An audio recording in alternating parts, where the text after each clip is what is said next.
1,000 years before Columbus, the Vikings were already setting foot on new continents, but they didn't just stumble across these places, they had a serious talent for sailing that took them far beyond their homeland. So, how did they manage to reach distant lands like Greenland, Iceland, and even North America, all while leaving a lasting impact on world history? The secrets are in their incredible ships, natural navigation skills, and pure courage. Let's explore how these Norse sailors mapped out parts of the world we never expected them to reach. One big reason the Vikings could travel so far was their shipbuilding skills. These weren't just any boats, they had the famous longships. Long and narrow, Viking longships were built to cut through waves fast. Unlike other ships back then, these longships could sail up rivers, across oceans, and even right up to beaches without needing a dock. That let the Vikings get in and out of places quickly, which was perfect for surprise raids or exploring unknown lands. The design wasn't just about speed, these ships were also symbols of power. Some, like the Oseberg ship, had carvings on them, showing off a warrior's status. But longships weren't the only boats they had. The Vikings also made trading ships, which were built wider and deeper to carry cargo. These trading ships could hold up to 60 tons of goods, making it possible for the Norse to bring back things like furs, silver, and spices from far-off places. Together, these two types of ships made it easy for the Vikings to travel for both raiding and trading. This shipbuilding knowledge gave them an edge, letting them explore and influence places far beyond Scandinavia. You'd think sailing the open seas would be impossible without a compass or maps, but the Vikings had their own ways. They used what we'd call sense navigation, or navigating by sight, smell, and knowledge of nature. The Vikings watched the sun, stars, and landmarks along the shore to stay on course. It wasn't as random as it sounds. They actually trained for it, passing down these skills through generations. Even when they lost sight of land, the Vikings had tricks up their sleeves. For example, they'd keep an eye on birds like seabirds, which don't fly too far from land. They also paid attention to the color of the water and the patterns in the waves, both of which could hint at how close they were to shore. One of the more impressive parts was how they could use the sun's position to get their bearings, even on cloudy days. They might have even used something called a sunstone, a crystal that could reveal the sun's position through the clouds. Altogether, these natural navigation skills allowed the Vikings to go on journeys that other people at the time wouldn't have dared to try. The Vikings didn't just explore for the thrill, they also wanted new places to settle. Starting around the late 800s, Norse explorers began looking for places beyond their homeland to set up farms and communities.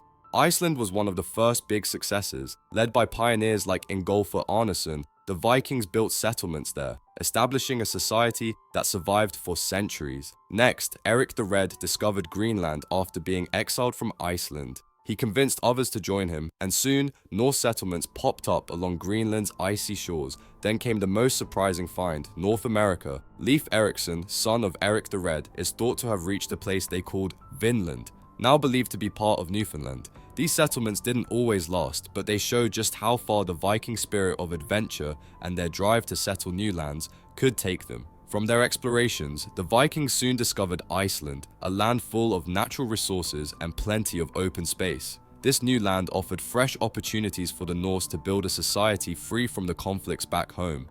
Around the late 800s, Norse explorers, including the famous pioneer Ingolfur Arnason, sailed to Iceland and began establishing settlements. Iceland quickly became a home for Vikings who wanted to farm, fish, and build a peaceful life.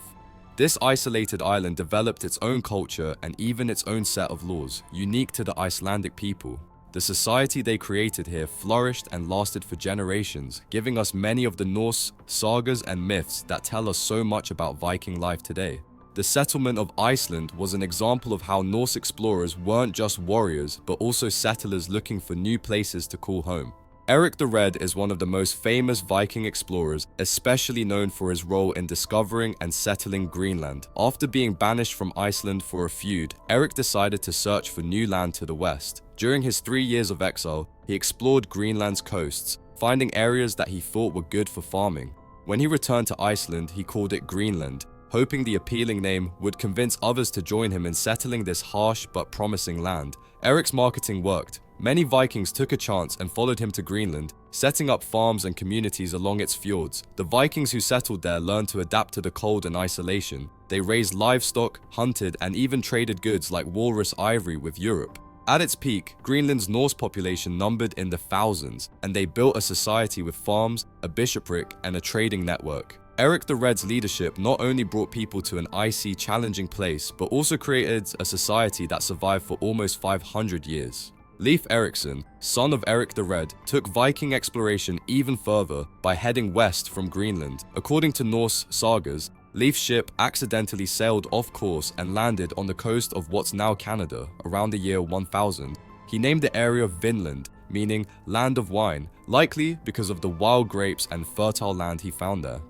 Leif's small settlement didn't last long. Native American resistance and the challenges of long-distance support made it tough to stay, but his exploration marked the first known European landing in North America, about 500 years before Columbus. While the Norse didn't establish a permanent colony in Vinland, Leif's journey showed the vast distances the Vikings could travel and the daring spirit they brought to exploration. Today, places like Newfoundland's Lanceau's Meadows give us proof of the Viking presence in North America. The Vikings weren't just travelers, they also shaped the lands and people they encountered. By establishing settlements, they influenced the cultures, languages, and politics of places like England, France, and Ireland. They founded cities, opened trade routes, and brought Norse customs that blended with local traditions. Through exploration and settlement, the Vikings helped shape European geography and even brought new governance ideas. Their legacy lives on in place names, artifacts, and traditions spread throughout Europe. From Iceland to Greenland and beyond, the Vikings left behind a world forever changed by their exploration and settlements. They mapped new lands, built communities, and shared their knowledge of shipbuilding and navigation. Today, their legacy endures in stories, artifacts, and even in modern exploration. And that's the epic story of how Norse expeditions changed the map of the world. If you enjoyed this journey through Viking history and want to uncover more hidden stories like this, make sure to smash that like button. Don't forget to subscribe and hit the bell icon so you never miss an adventure into the past with us.